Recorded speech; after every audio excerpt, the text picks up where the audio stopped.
କିଛି ପିଲା ଭାବୁଛନ୍ତି ଆମେ ପାଠ ପଢ଼ିବୁନି, ଏମିତି ମଜା ମସ୍ତିରେ ସମୟ କାଟିଦେବୁ, ଏଇ ଯେଉଁ ସମୟଟା ଆଉ କେବେ ଫେରିବନି, ଆଉ ଏଇ ସମୟଟାକୁ ଆମେ ୟୁଟିଲାଇଜ୍ କରିବୁ, ମଜା ମସ୍ତିରେ କାଟିଦେବୁ।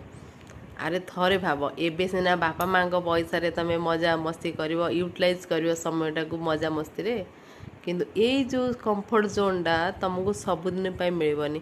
ନିଜ ପାଇଁ ଯଦି ଆଉ ବାକି 30-40 ବର୍ଷ କମ୍ଫର୍ଟ ଜୋନ୍ ପାଇବା ପାଇଁ ଚାହୁଁଛ ନା, ତାହେଲେ ଏଇ ବାପା ମାଆ ମାନଙ୍କ ପକେଟ୍ ମନିରୁ ବାହାରି ଆସ, ନିଜେ କିଛି କରିବା ପାଇଁ ଚେଷ୍ଟା କର।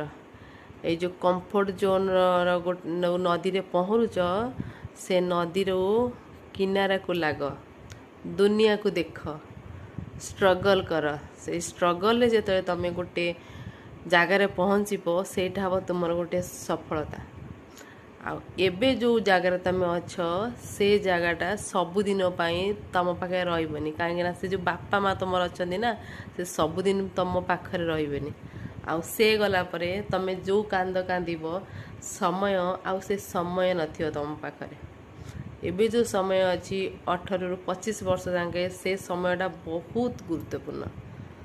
ତାକୁ ଯଦି ତୁମେ ଠିକ୍ ଭାବରେ ବ୍ୟବହାର ନ କରିବ, ବାକି ସମୟଟା କାନ୍ଦି କାନ୍ଦି ଯିବ।